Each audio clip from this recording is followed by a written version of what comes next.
Hello and welcome to WarrenThornton.com. We will be joined by Lembit Opik very shortly. But first of all, for those people who are watching on X, watching on Rumble, watching on Kick, to all those youngsters, thank you for watching. And of course, the people later on in partnership with Unprecedented TV. This is WarrenThornton.com, and we have a lot to talk about, don't we? There is, of course, the meeting to talk about, as well as, shall we say, the meeting that is coming up. And of course, everybody is trying to get a seat at that meeting. Don't worry, we're coming too. Well, you can do. So let's give you the news that's hot off the press before we get into what has gone on and what is about to happen. So the news hot off the press is, yes, they are traveling for a working dinner afterwards. They are not going to be meeting with Donald Trump in the actual meeting with Vladimir Zelensky. Zelensky will be meeting with Donald Trump one-on-one. Donald Trump has come out and expressly turned around and said that they can have or will be making a statement to turn around and say that he will be meeting with Zelensky one-on-one, and then after that, they will have a meeting. So all this Zelensky hand-holding and the coalition of the not-so-willing turning up is a bit of a stupid exercise and a bit of a silly game, because that's simply not going to be allowed. Afterwards, they will be told. So let's just bring Lembit Opik in on this, because Lembit is here. We'll just find him on the sheet. There we go. There's Lembit, and we'll just bring him in to have a word here. And of course, Lembit will be joining us as a panelist. And he should be with us any second now. They're going to be there in just a very quick, short moment. No problem at all. It is one of those. Hello, Lembit, and welcome to Lembit Opik from Unprecedented TV. Good to see you, Lembit. You're looking very resplendent and very summery in your shirt. I decided to try to reflect the Philippines and make you feel at home. Also, because today's a day of celebration. Later on tonight, an hour after we finish, your first show on Unprecedented TV goes out. 1 hour. Fantastic. Yeah, 1 hour. And we're doing it symbolically after this show. I wanted to tell everybody. It's a rerun of the first hour of the Friday show, I think. In order to see the whole of Warren's show, you still have to come here.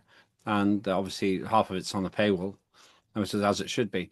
But the first hour will be played tonight, and all being well, from tomorrow onwards, we will play the first hour of your show at 10:30 every day, or perhaps 11 o'clock. We'll work that out, 10:30 or 11. Thank you very much. So welcome to Unprecedented, and I'm sure this relationship will continue to develop as time goes by. Let's hope it's this relationship that we have, Lembit. Let's hope that the Russia and American relationship is just as good. And thank you very much for that. If you do want to see the second half of the show, first hour is free. If you want to come and see the rest of the show, sometimes it's another hour, sometimes it's even longer. By all means, do come across to WarrenThornton.com. Price of a coffee, you get at least a 2-hour show, 6 days a week. You also get a daily bite, and you also get a subscriber show where you can come on and have your say on things that matter to you. It doesn't have to be about the war. There can be any subject you choose. And of course, it is one of those where we listen to everybody's point of view nicely. Lembit, welcome to the show. We are going to go through some bits and pieces. Now, in order to do so, we've got to take a little bit of a step back in time to the actual meeting between Trump and, of course, Vladimir Putin. Now, of course, their wonderful sort of meeting and everything else. And, of course, everybody was having a meltdown about the actual press conference. Let's have a little look.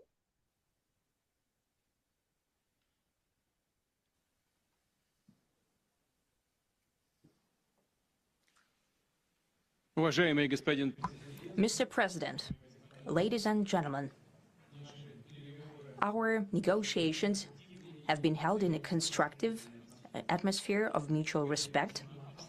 We have very thorough negotiations that were quite useful. I would like to thank once again my American counterpart for the proposal to travel out here to Alaska.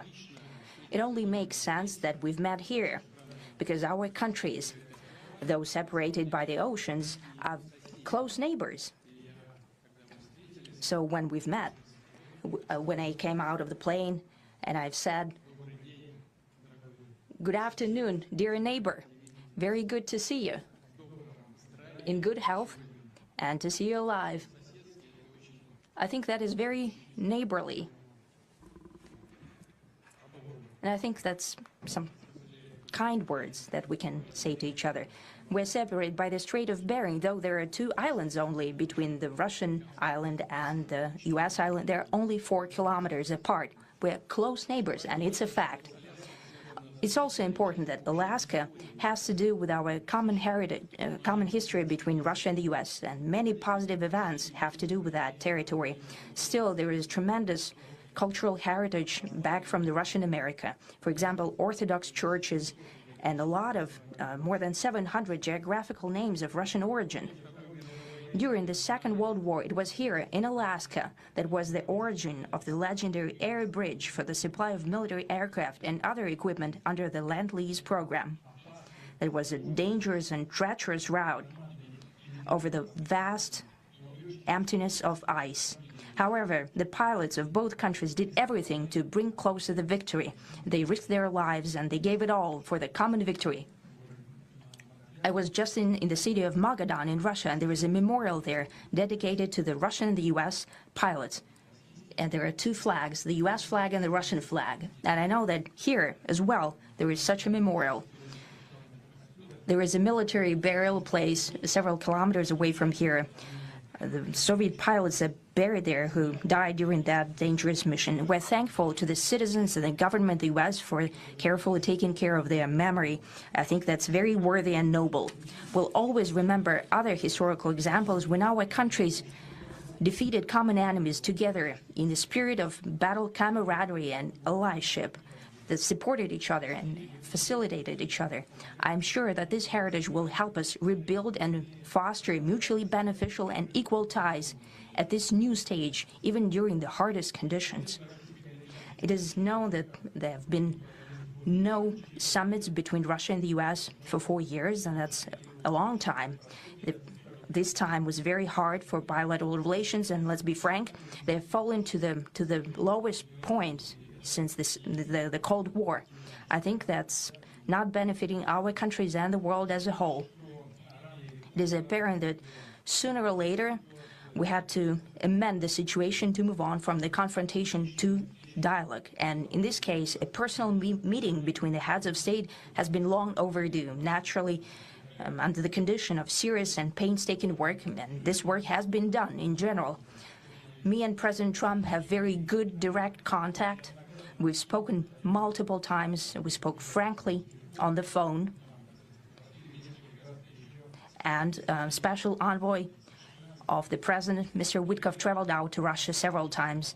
Our advisors and heads of foreign ministries kept in touch all the time.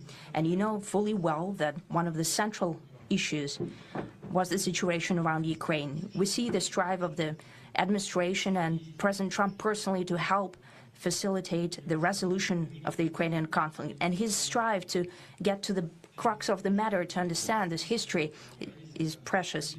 As I've said, the situation in Ukraine has to do with fundamental threats to our security. Moreover, we've always considered the Ukrainian nation, and I've said it multiple times, a brotherly nation, however strange it may sound in these conditions. We have the same roots, and everything that's happening is a tragedy for us and terrible wound. Therefore, the country is sincerely interested in putting an end to it. At the same time, we're convinced that in order to make the settlement lasting and long-term, we need to eliminate all the primary roots, the primary causes of that conflict. And we've said it multiple times, to consider all legitimate concerns of Russia and to reinstate a just balance of security in Europe and in the world on the whole. And I agree with President Trump, as he has said today, that naturally the security of Ukraine should be ensured as well. naturally, we are prepared to work on that.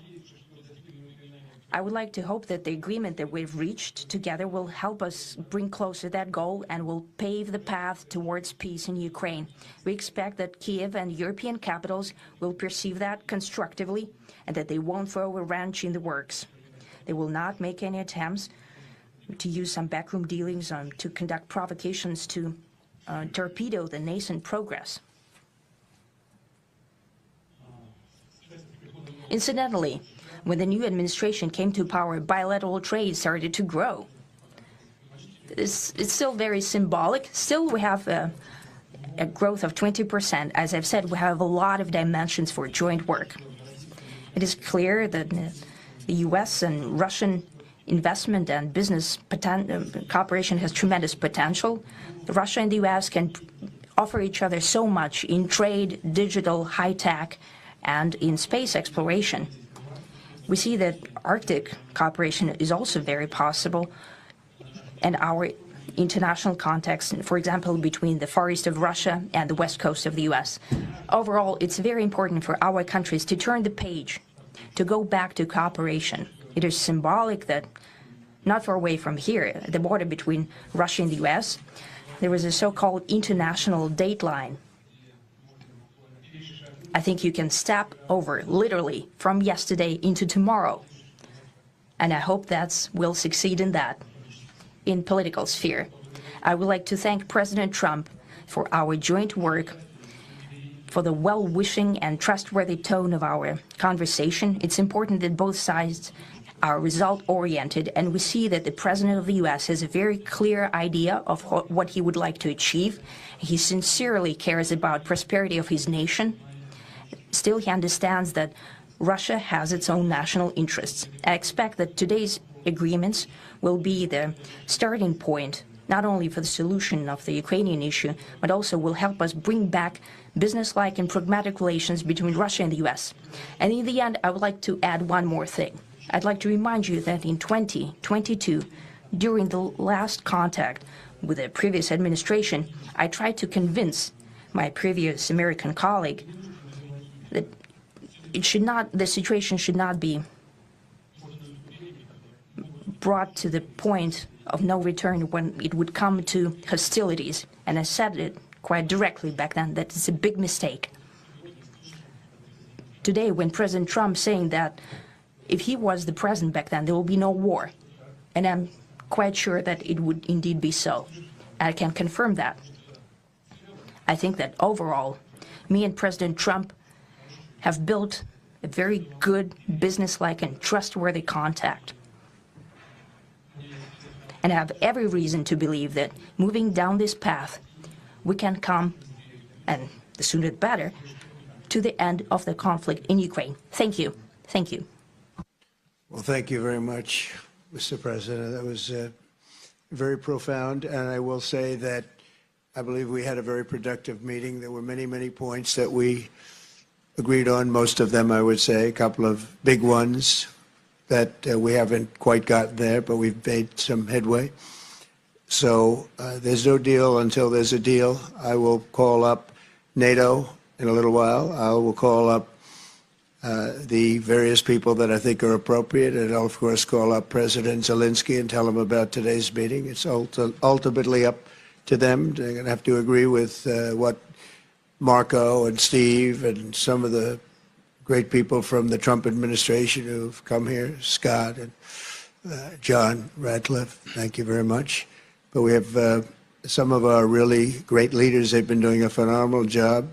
We also have some tremendous Russian business representatives here, and I think, you know, everybody wants to deal with us. We've become the hottest country anywhere in the world in a very short period of time, and we look forward to that. We look forward to dealing. We're going to try and get this over with. We really made some great progress today. I've always had a fantastic relationship with President Putin, with Vladimir.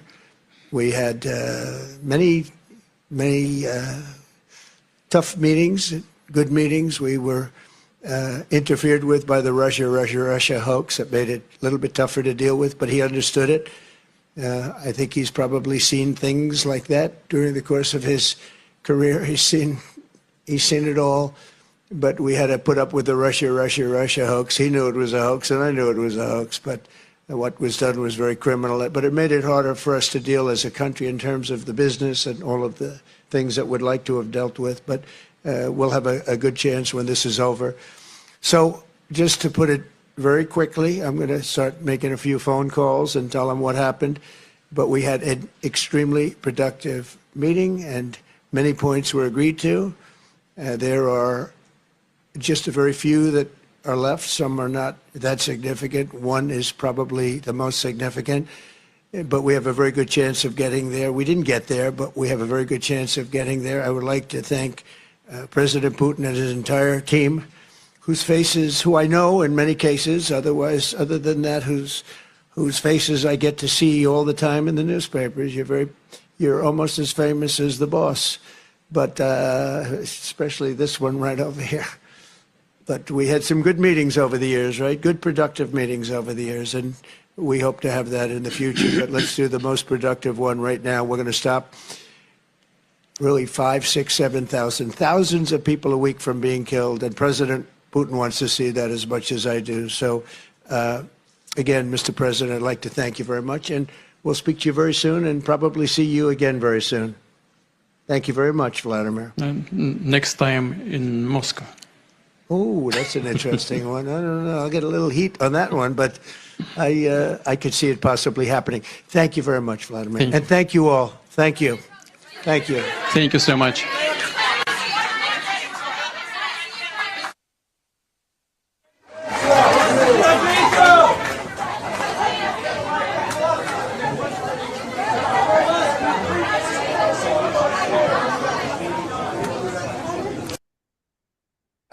Lembit, cue the meltdown.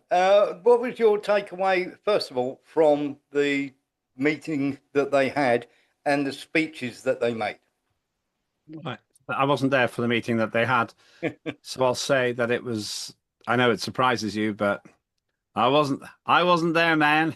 But I'll tell you, I'm delighted that they had that meeting. I'm delighted they had it essentially one-to-one. And I'm very pleased that they excluded the Europeans and, most importantly, Vladimir Zelensky, the professional clown, from those meetings, because that meant that they were able to have proper discussions. In terms of the speeches, I'm really encouraged. It's what I was hoping for. Vladimir Putin and Donald Trump have one thing in common. They are international statesmen. People are endlessly running Donald Trump down, but these very same people talked Vladimir Zelensky up.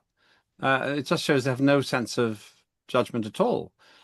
Trump is clearly in a good relationship with Putin, and that makes the world safer. The speeches were excellent because it said, yeah, we're going to sort this thing out. And the fact that they didn't take any questions, we'll probably come back to that in a minute. Yeah, okay, well, I'll leave that for now, but that pleased me as well. My conclusion is that they are finding a way forward. And it's exactly what we've been talking about for years on your station, on your show. Yeah. We've been saying there'll have to be a giving up of land. There'll have to be a redrawing of boundaries. They didn't talk about NATO, but we know Ukraine can't be in NATO.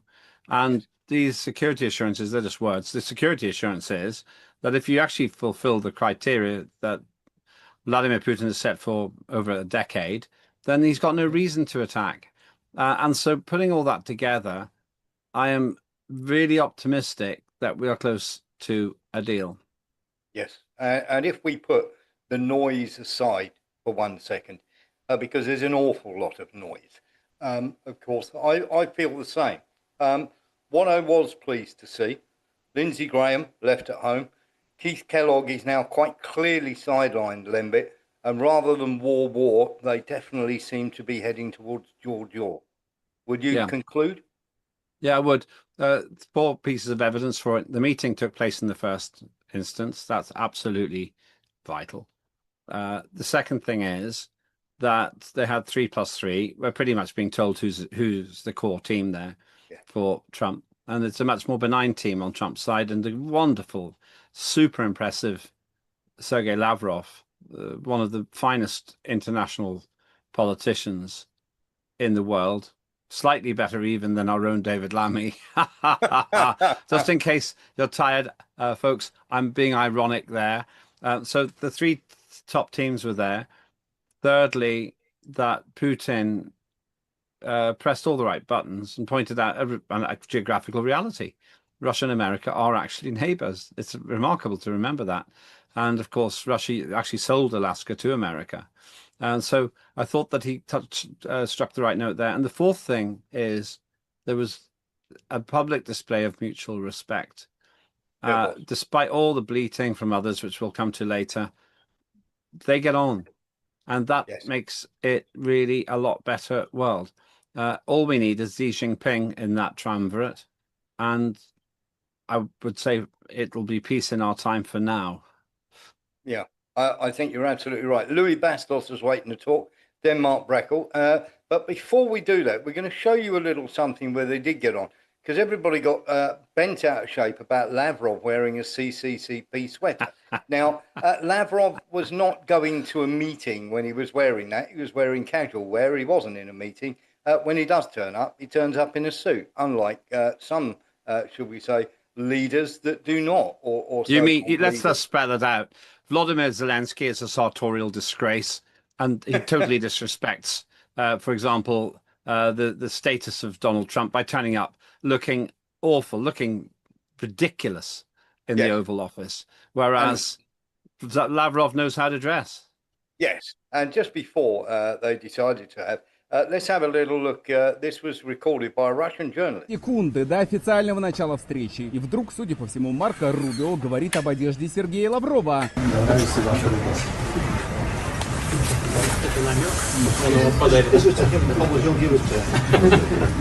Лавров несколько секунд объясняет Путину, видимо, про тот самый свитер. Здравствуйте. Да, для ВГТРК пару вопросов можно? С надписью «СССР. Реакция».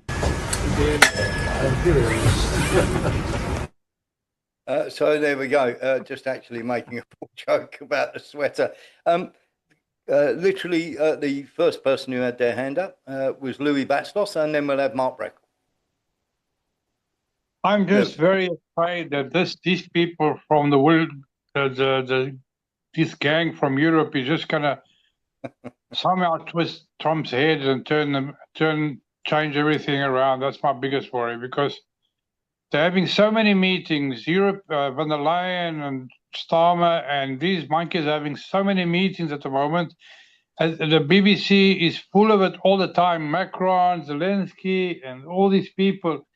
I just hope they're not going to spoil the whole thing that we've had yesterday on Friday, because Trump is a very nice guy, but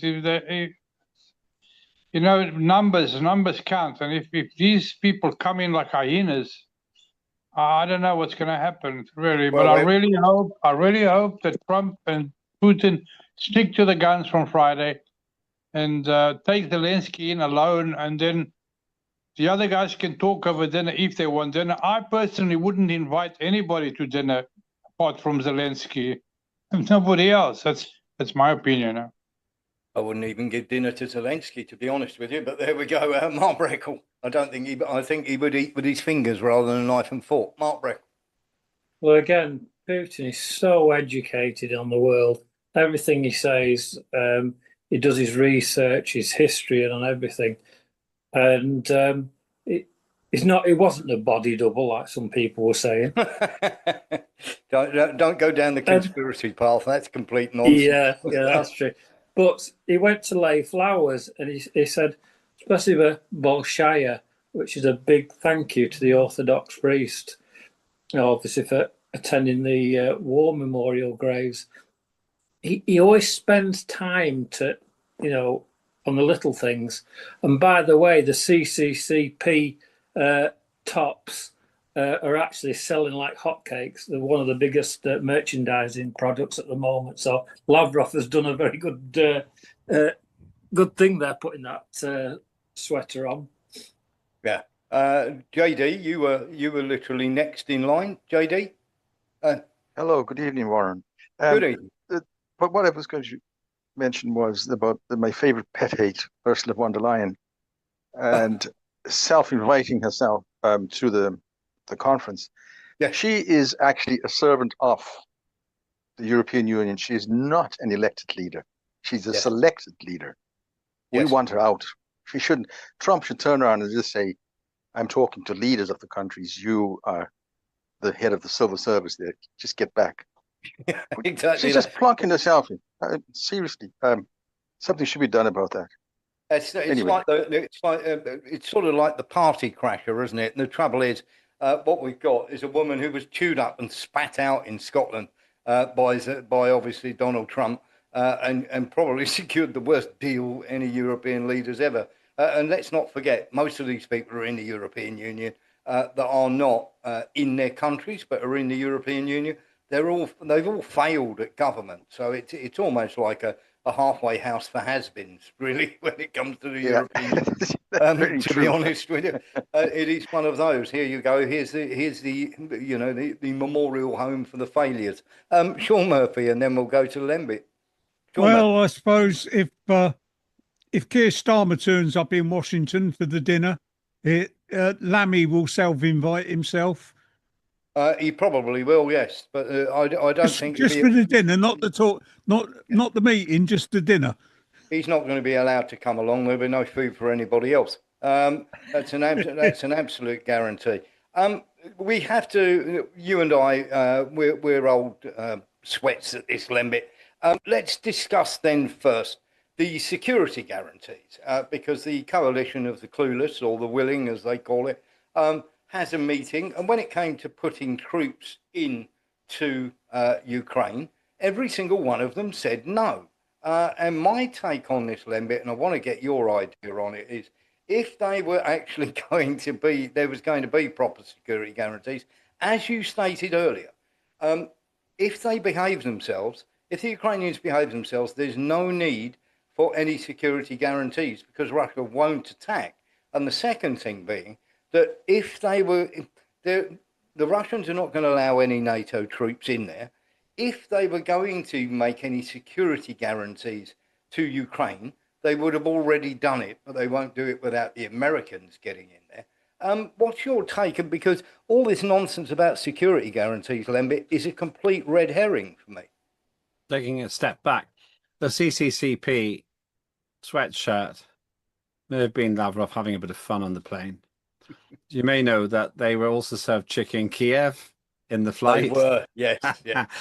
What people don't understand is Russians have a very keen sense of humor. Some of my closest friends are Russian, and they see the humor of it.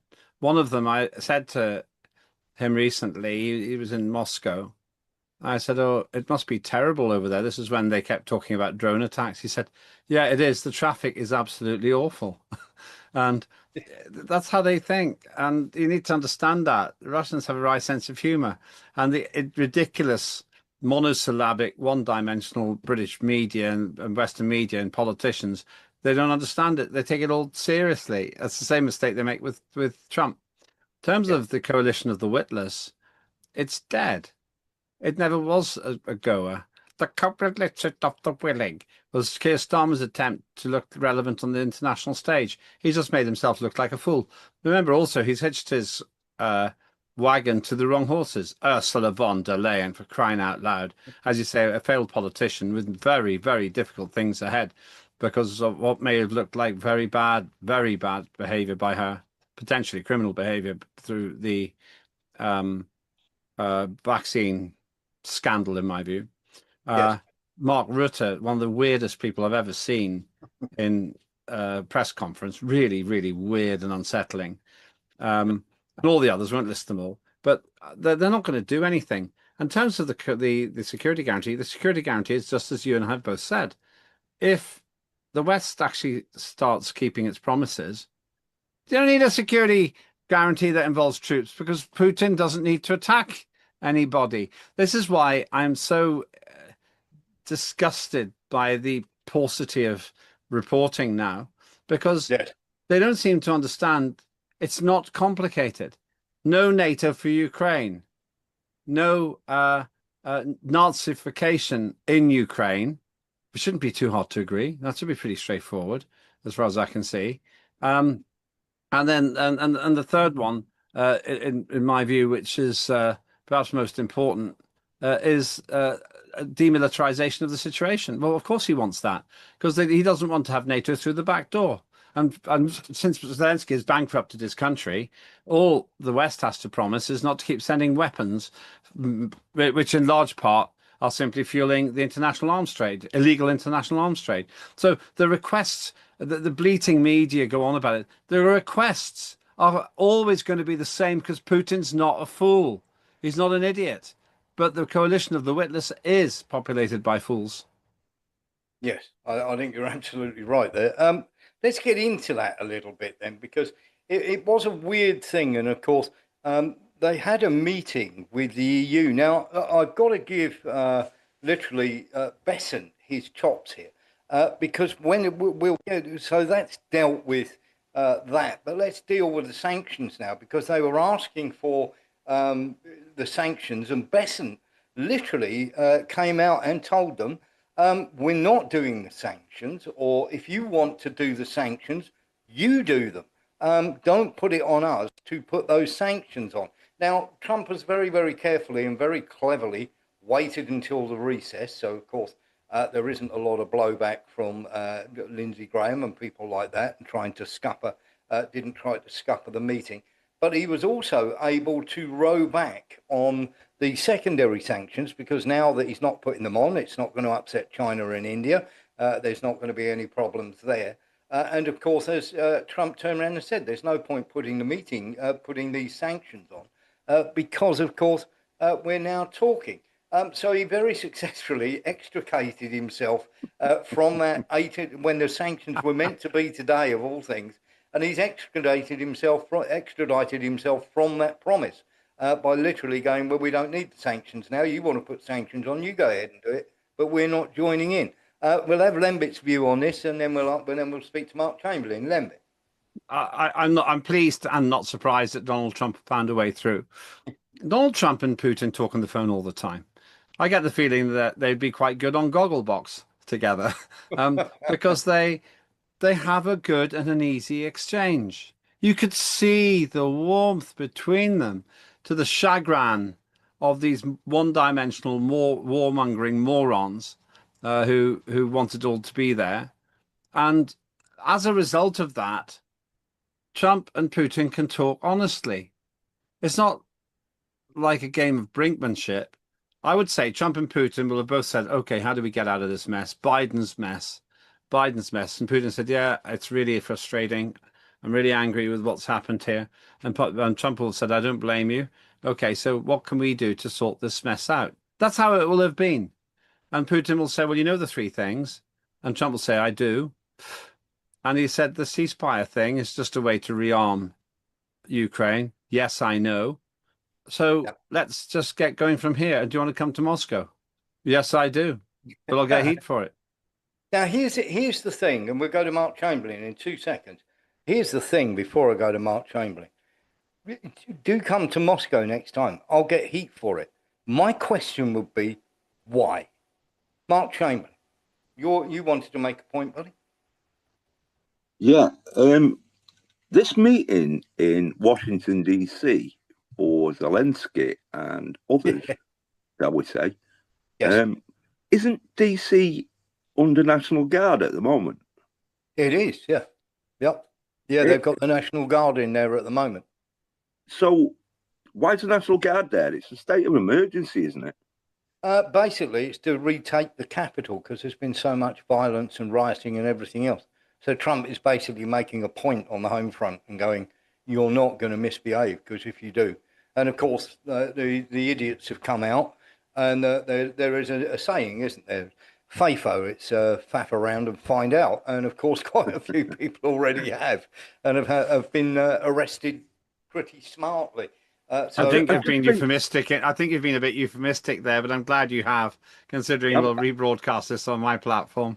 Exactly. I actually think there's a link to the National Guard being there. I can't quite actually say what it is, but I think it's linked. I think we'll see on Monday. Yeah, it's just one of those shows of force of Trump going, I'm not going to take any more of this domestic nonsense, and you're going to behave yourself, because I've got enough to get on with. Now, Mark Breckle had his hand up, and then we'll go Andy, and then we'll go into Lembit, of course, on the method of sanctions. Mark Breckle, what's Mark Breckle? Well, again, there's no reason why Trump can't fly to Moscow. The 3 international airports the security is perfect in Russia. He's a grown man. This is my argument with Trump. He said one thing and then says something silly later. He's a grown man. He's the head of a country. He should be able to do what he wants. If it's beneficial to that country, he just goes on a plane, and as long as the security is right, that's it. Simple as. Good point. Well made, Andy. And then to Lembit on the sanctions. Andy. Is Lammy going? Well, you hope not, because he'll just eat everybody out of house and home. One of them. Lembit put forward that idea. I'm going to tell Lembit off later, because Lammy probably watches this show.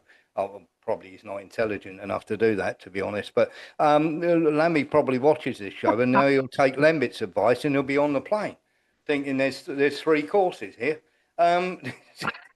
Lembit, your thoughts on the sanctions, and also Cynthia, who lives in America, she says that Washington is a dangerous city, and I agree with her. I don't. Mark sees a link. I'm not sure I do, but of course everybody's entitled to their opinion. But the sanctions, first of all, Bessent was very, very brave, wasn't he, to turn around to the Europeans and say, "You want to put sanctions on, you put them on." Yeah, well, he's basically saying to Europe, I don't take you seriously. Yes. Do what you want. Because frankly, if you just look at the antics of Europe and intellectually teeny little Zelensky, they're just jokers. Starmer, who struggles to make a speech without stuttering and getting things wrong. I don't know if he's actually got a medical condition with stuttering, but in terms of his thinking, he stutters. That's what I mean. He's got no agility when he's being interviewed. So what they're saying is, do what you like, Europe. We're not really interested. I was interested in what you said at the beginning of the show today, Warren, that they'll essentially be there to be informed, but they won't actually be in a position to really influence. I would go further than that. I would basically say they have been summoned by Trump so that they get their instructions. That's what I think is happening here. Yeah. And because they're all trying to suck up to him, because they're all terrified of these tariffs, and we're going to talk about sanctions separately, I think. And so they just don't want the tariffs to go up again. So Trump's got to hit them exactly where he wants them. Isn't a statesman between them? Von der Leyen, Starmer, Mercedes-Benz, or whatever he's called, Macron. He can't even manage his marriage, let alone the country's international credibility. So they're all they all wanted to go, and what Trump said is, all right, come over, I'll tell you your instructions, and maybe you can remind Zelensky that the way war works, the losers don't set the terms of the peace. And there'll be more than one person in that room who might remember what happened to World War II and the Germans. Yeah, absolutely. And while we're on the subject of the Germans, of course, of all the stupid things that could possibly be said, Merz turned around and said, America do need to be very careful. They're not as powerful as they once were. My God, what a stupid thing to say. That's Merz in trouble straight away, and a couple of other things that have started to come out from the morons that I would say in the EU. Now, it has been confirmed by Donald Trump himself that he will be meeting with Zelensky, and the rest, as we just told you, will be invited to a dinner. But it will be Zelensky meeting will be one-on-one. So, of course, one of those, and Trump does. There's a comment in the comments saying Trump doesn't forget. He doesn't forget. It's quite right. And of course, this is going to get them in more and more trouble. We're going to get onto some of the nonsense, but we're going to stick with the. We had somebody with a hand up there for a second. very quickly. Who had their hand up? Somebody popped their hand up and took it back down again. Mark Breckle. Yeah, it's just a little giggle about a Russian lady said to me, she said about Putin obviously invading the West, and she turned around and said, why would Putin invade the West? It's full of migrants, and they got nothing to offer him because obviously the resources and everything. Yeah. So I found that quite funny. Yes, exactly. So that's a new thing now, isn't it? Yeah, absolutely. It's going to be, you know, I was going to come to the West. He's not going to come to the West. Let's get over the nonsense straight away. Let's listen to what Rubio had to say, because we're now going to move on to the ceasefire. Is a ceasefire now off the table, Mr. Secretary? No, it's not off the table. I think what the president said, in fact, you just read it on the air a few moments ago, it was agreed to by all that the best way to end this conflict is through a full peace deal. There's no doubt about that. I mean, who would be against the fact if tomorrow we came to you and said we have a full peace deal and it's done? I think that's the best way to end the war. Now, whether there needs to be a ceasefire on the way there, well, we've advocated for that. Unfortunately, the Russians, as of now, have not agreed to that. But the ideal here, what we're aiming for here is not a ceasefire. What we ultimately are aiming for is an end to this war. Oh, Marco, there's going to be no ceasefire. Very, very simple. And of course, we'll be having a look. We had Rubio who was talking about the ceasefire, and we've had lots and lots of people talking about ceasefire is all they could ever do. Let's have a little listen to this from Ukraine. По завершенню цієї зустрічі, коли вже Трамп прилетів до Вашингтона, він зробив допис. Було вирішено на зустрічі з Путіним завершувати війну, а не встановлювати тимчасове перемир'я. Наскільки це реально? Я про різну. Це бачення, яке може бути предметом обговорення. Наше бачення спочатку припинення вогню, а потім все інше. Чому? Тому що якщо ми ведемо переговори до припинення вогню, це створює великі ризики шантажу для України. Тому що якщо припинення вогню, відкривається простір для дипломатії. Якщо припинення вогню немає, а паралельно йдуть бої і йдуть переговори, то ви розумієте, що якась зміна на полі бою на початку тижня, на кінці тижня динаміка абсолютно різна. На початку тижня були зафіксовані росіяни в районі Золотого Колодязя, Русин Яр, Веселе. Це населені пункти на Донеччині, про назву яких переконаний 99% навіть глядачів не знають, але вони там в напрямку траси Добропілля, Краматорськ. І це зразу створює вже в нас якісь ілюзії втрати території, перерізання траси фізичного, взяття Краматорського блогу і так далі. І в цих умовах переговори можуть йти в одній динаміці. Сьогодні зранку ми бачимо повідомлення 93-ї бригади Холодної You need a speed typist to decipher what he's saying at the end of it. But of course, they're banging on about the ceasefire. And of course, everybody's sort of saying, oh, why can't we have a ceasefire? Why can't we have a ceasefire? There won't be a ceasefire. And of course, it is one of those that are being left out. Now, here we go. This is Zelensky as well saying the same. Putin has many demands, but we do not know all of them.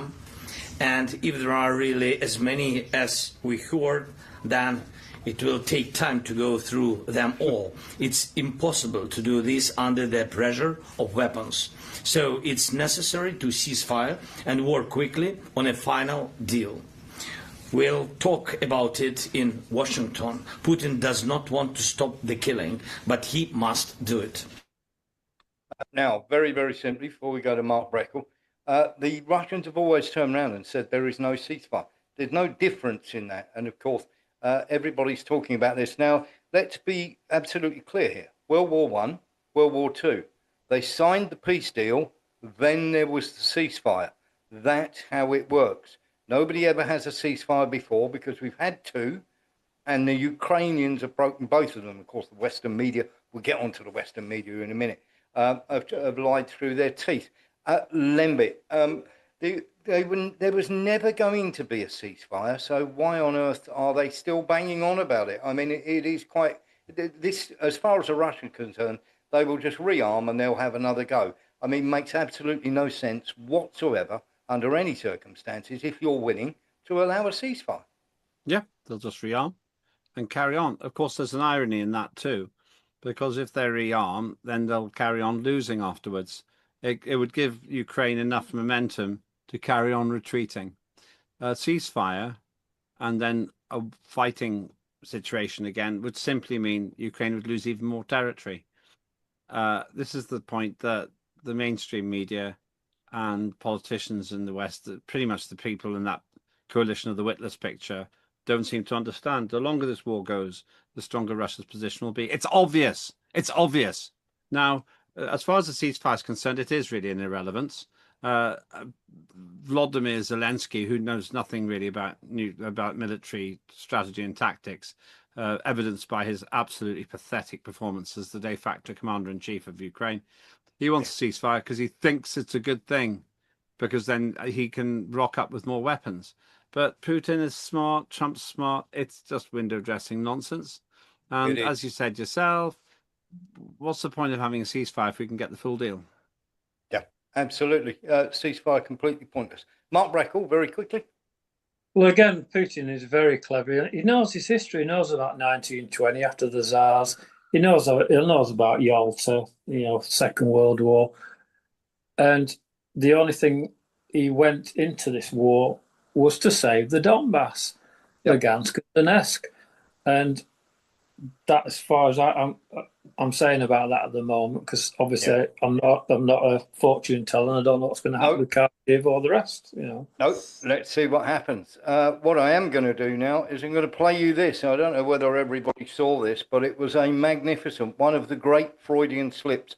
And every now and again, life gives you these wonderful moments. Let's have a little listen and listen to around 55 seconds. What do you think that means, and what does it tell us about where Ukraine sits in President Trump's push for peace? Well, famously, President Trump said to Zelensky, "You don't hold the cards."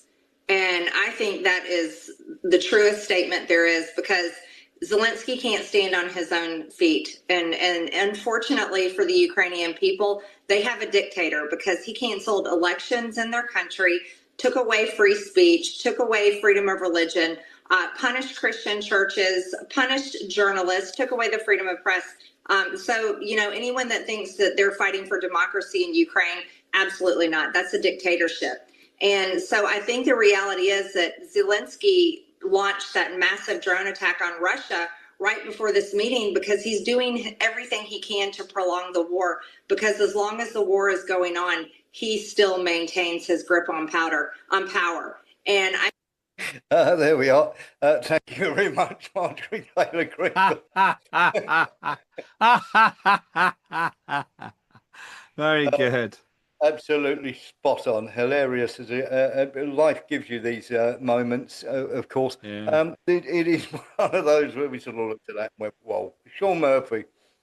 It just makes you wonder if it was an accidental Freudian slip. I'm sure it was. I think it probably. I'm sure. I'm pretty certain it wasn't a Freudian slip.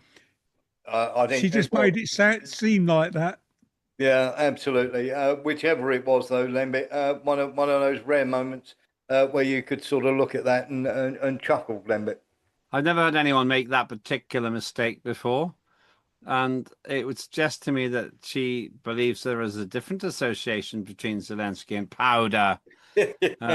And let's face it, the rumor mill is rife with assumptions about him and also Macron. But it's slightly tittle-tattle, because fundamentally, whether he takes cocaine or not, he's just a pathetic leader. And as that lady said, he cancelled elections. Of course he can have elections. Of course he could have something. But he chose not to. He could only argue, oh, that part of Ukraine can't vote. Well, 80% of it can. And if he thinks that he's on such a knife edge, he's got a big problem. He's got no democratic legitimacy right now. No, absolutely. Mark Breckle, very quickly. I didn't see this, Warren. Do you know that the F-22 fighters drew a Russian star over the They did. I've not seen that on any of the Russian Telegram channels, but I've just seen that now. So yeah, there is one out there. Yeah, they did do a very nice thing for Putin, and of course they got on really well. And he let Putin speak first. The handshake. No one showed it though, did they? No, the handshake was an important thing, because Putin very Trump normally pulls somebody's hand into him. And of course, you watch it very closely. But I'm going to talk about that, Lembit, because before we finish our first hour, when the people on X need to leave us, I wrote an article for a German magazine, and it went like this. Right from the moment that Putin stood on the podium, the mainstream media pushed a propaganda narrative that was utterly unprofessional, utterly biased, and deeply egotistical. The first signs came via CNN, BBC, and Fox News. As they were walking down the red carpet, all three channels had expert summarisers talking real bad, red man bad nonsense as they approached the podium, as if they were the oracle or some pillar of wisdom that everybody should be grateful to listen to, as though Putin was some tin pot dictator in a third world country that was being served up for America to give the biggest telling off in history. What we got, rather than the truth, was a lot of disparaging nonsense on MSN that they've been trotting out for decades. What we in the West should have done is give him the respect he deserves as an adversary, to be feared and at least recognised as one of the most powerful men on the planet, who is currently in charge of a country kicking America, Europe and Zelensky's backside on the battlefield. One should always study an enemy, his strengths, weaknesses and goals. Clearly we in the West do not have the first clue of the Russians or its leader. People utterly missed the importance of the handshake. Whilst the moronic was saying Putin looked nervous, they could not have been more wrong. The handshake was of a man utterly in control, calm, confident, and absolutely, if not in charge, at least equal in stature and power. One would seriously be happy trading any European leader, apart from Orban maybe, for Putin. Give me a Putin any day instead of a Starmer, Macron, Merz or von der Leyen. Never mind the other wannabes and non-entities. That's not me licking Putin's boots. That's me giving a powerful world leader the respect he deserved and has earned, while the rest of the world hails Zelensky as Christ down from the cross. If you can suspend a hatred of all things Russians for a few minutes, the fog of propaganda you have been spoon-fed since childhood may start to clear. Not so the mainstream media. For once Putin ascended the podium for photographs, the nonsense started. Some screeching female reporters started yelling idiotic things about Ukraine have done so well and will you stop killing civilians. Now, understanding and studying Putin is something many claim but seldom actually do. Putin studies everything and everyone with measured calm, and when he cupped a hand to his ear pretending he could not hear, I smiled as he did, because I understood that the reporter who'd sneeringly shouted out her activism rather than being a proper journalist ended any chance of getting any questions at the press conference. The rest of the assembled press can thank her for that. Russians do polite, calm, respectful press conferences, not the yelling, baying, half-question, half-entitled demands we do in the West.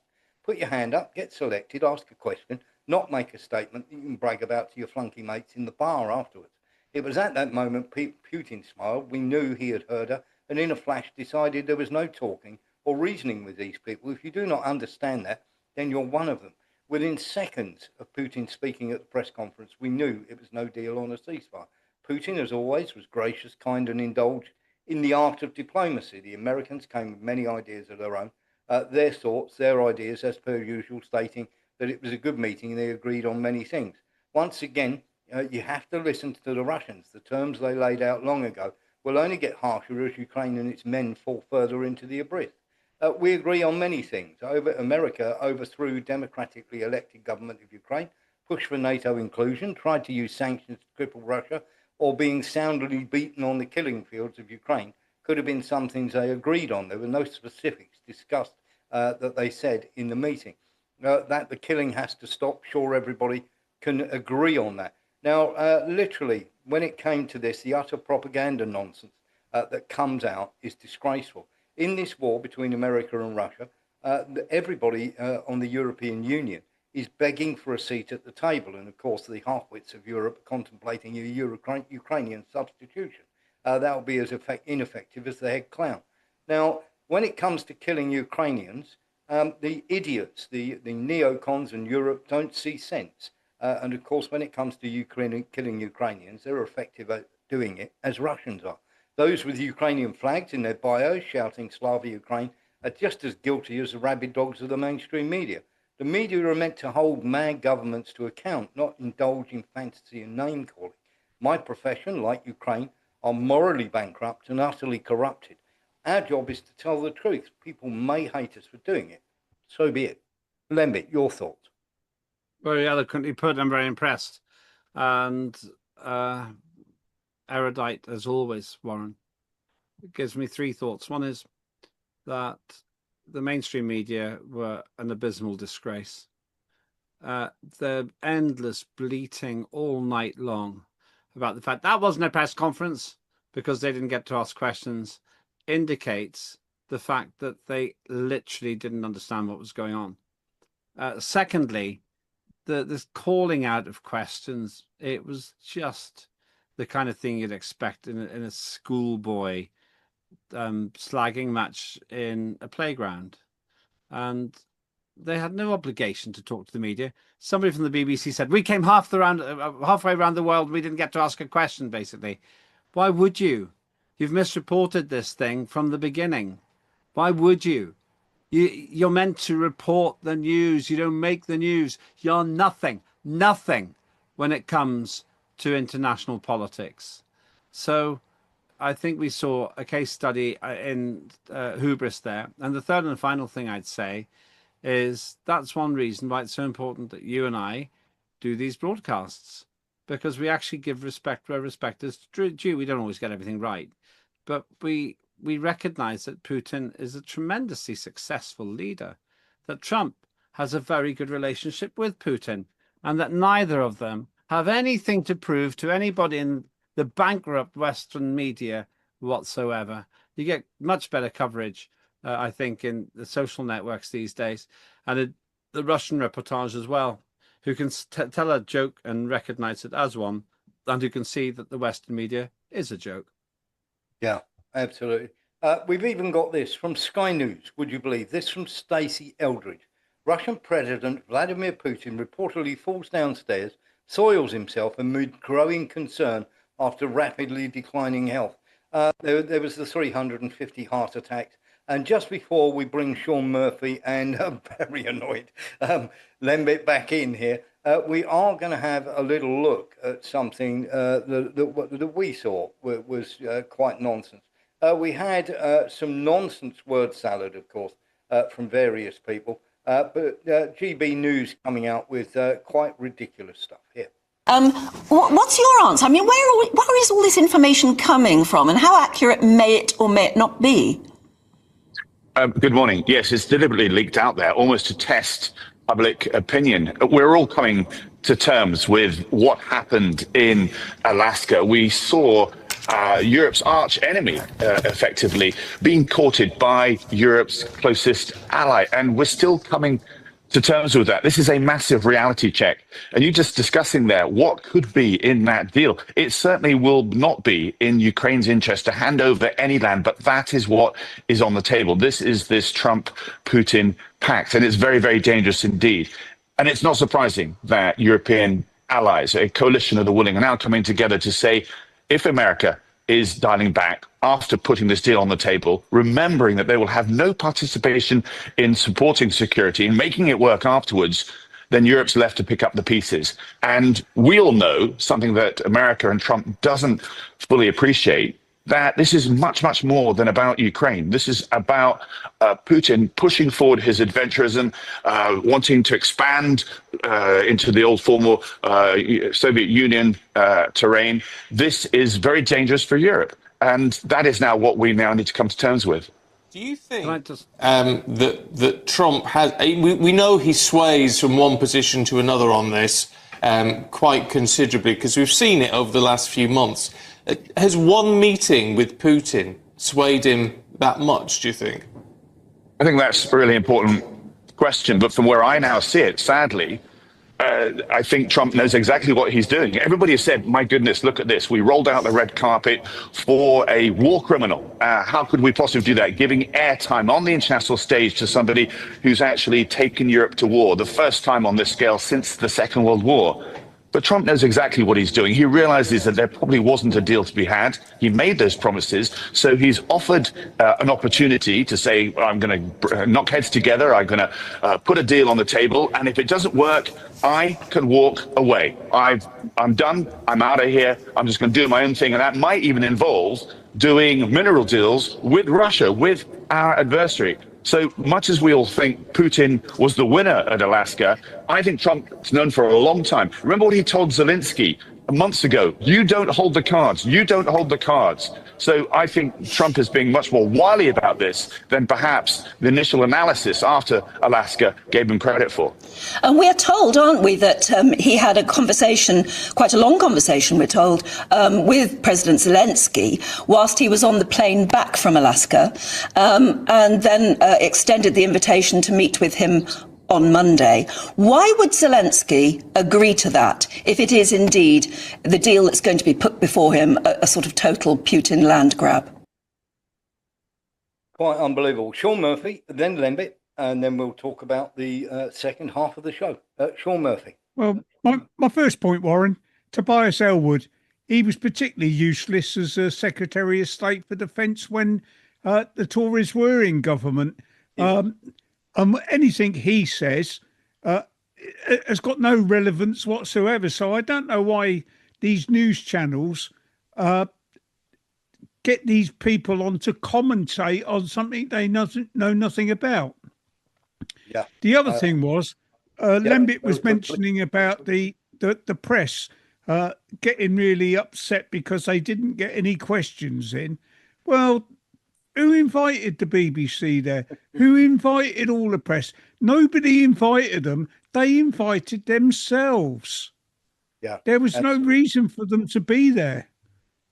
Yep. Lembit, we'll let Lembit talk. Then we're going to have the intro bit for the first hour and then Mark Breckle. Lembit. I like Tobias a lot. I didn't like what he said at all. Tobias surely knows better than that. I just wonder what's happened to these people. Some of them who I was in politics and parliament with seemed smart at the time, but have they been putting special drugs into the water in parliament? Because it's a really simple situation, Warren. Vladimir Putin warned the West that if we kept breaking promises and disrespecting his border concerns, he'd act. We carried on doing it. He acted. Then he said, there are three things I need. No NATO for Ukraine, demilitarization of Ukraine, i.e. no NATO through the back door, and denazification of Ukraine. It's not complicated. And all the media can do is say, oh, Putin hasn't moved, he's stuck to the same thing. Of course he has. That's why this is happening in the first place. And the reason we've got a puppet dictator in the form of Vladimir Zelensky, and I say dictator because he hasn't had an election, and I think he could have had. That's my opinion. You can disagree, that's my opinion. Is because he was malleable. You needed a rank amateur professional clown in that position to be controlled. He's not even controlled opposition, he's just controlled. And so what I see here, Warren, in a nutshell, is the complete implosion of Western credibility, of European credibility and Ukrainian and British credibility, and a giant statesman, Vladimir Putin, meeting somebody who's living up to the task of making America great again. And I'll save you a bit of bother here, though you'll repeat this. Obviously, this is more or less where we're going to part company and go to the other second half of the show. But if you're watching this again on unprecedented TV, you can see the rest of this program by going to where Warren's going to tell you. You'll be able to access it. Thank you very much. Thank you, Lembit. We'll get to the people in the questions in a moment. But first of all, let me tell you what's going to happen in the second half of the show. Second half of the show, we're going to be talking about the Ukrainian situation, what is happening on the battlefield. We'll also be talking about Netanyahu's spy spook, or shall we say his top internet advisor being leaving America, having been literally caught trying to entice a child into child pornography. We'll be talking about Israelis bombing schools. We'll be talking about the situation in Serbia. We'll be talking about Britain, and of course the police making an absolute fool of themselves once again, not only on Independence Day, but also in other spheres as well, outside of hotels. But for the time being, it is time for you to leave us. Thank you very much for watching the show, and we'll play you out with this outro, I should say.